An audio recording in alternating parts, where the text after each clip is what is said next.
Alam niyo po, ang atin pong pagbubulay-bulayan ngayon ay matatagpuan sa aklat ni Mateo 5:44 na ganitong sinasabi. Ngunit sinasabi ko sa inyo na mahalin ninyo ang inyong mga kaaway at ipanalangin ninyo ang mga umuusig sa inyo. Alam niyo, ito yung pinakamahirap no? Ito yung pinakamahirap na utos, no? Mga kapatid, madali bang magmahal ng kaaway? Alam niyo po, kung titingnan natin nitong nakaraan, nagkaroon ng banggaan sa SLEX. Nakatigil sila, nag-aabang sila sa toll gate para magbayad. Biglang merong nawalan ng preno, binangga sila sa likod at namatay halos lahat ng pasahero. Yung paliwanag nung tatay na pinapatawad niya yung driver na nakabangga sa kanila. Sabi niya, alam niya na kalooban din ng Panginoon na mangyari yon. Sobrang sakit nun, no? Yung mawalan ka ng pamilya, anak mo, asawa niya kasama, isa lang natira sa pamilya nila. Napakasakit.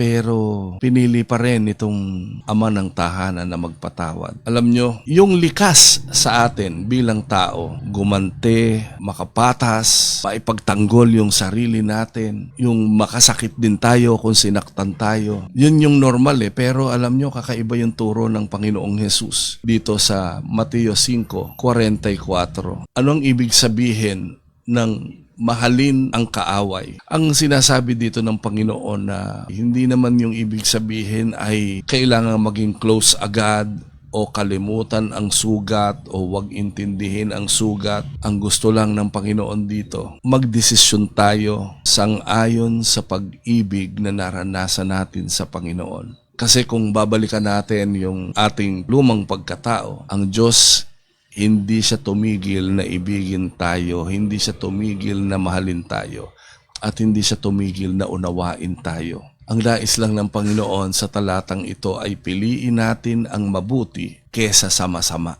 Kasi sa totoo lang, sa lahat ng ginagawa natin sa buhay, sa lahat ng desisyon natin sa buhay, sa mga pagkakataon na kailangan nating magdesisyon, inaabangan palagi ng Diyos yung desisyon na naaayon sa itinuturo niya. Ang hindi umiibig ay hindi nakakakilala sa Panginoon, sapagkat ang Diyos ay pag-ibig. Alam ko masakit, alam ko mahirap, lalo na kung talagang nasaktan ka dun sa ginawa sa'yo, nasaktan ka dun sa sitwasyon. Mahirap, pero bilang anak ng Diyos, bilang tao na nagnanais sumunod sa kalooban ng Panginoon, ang sabi dito, mahalin ninyo ang inyong kaaway at ipanalangin. Naniniwala ako ang sugat maghihilom kung tayo ay patuloy na mananalangin. At sa mga sitwasyon na may nangyari na hindi kaaya-aya, iliko natin ang ating kaisipan na yung nangyaring yon ay may mensahe ang Diyos, hindi lang sa taong yon, kundi pati sa iyo. Kadalasan, alam mo, pag ikaw ay naging positibo dun sa negatibong nangyari, makikita mo lalo ang magandang plano ng Diyos. At ang sasabihin mo, buti na lang pala nangyari yun sa akin.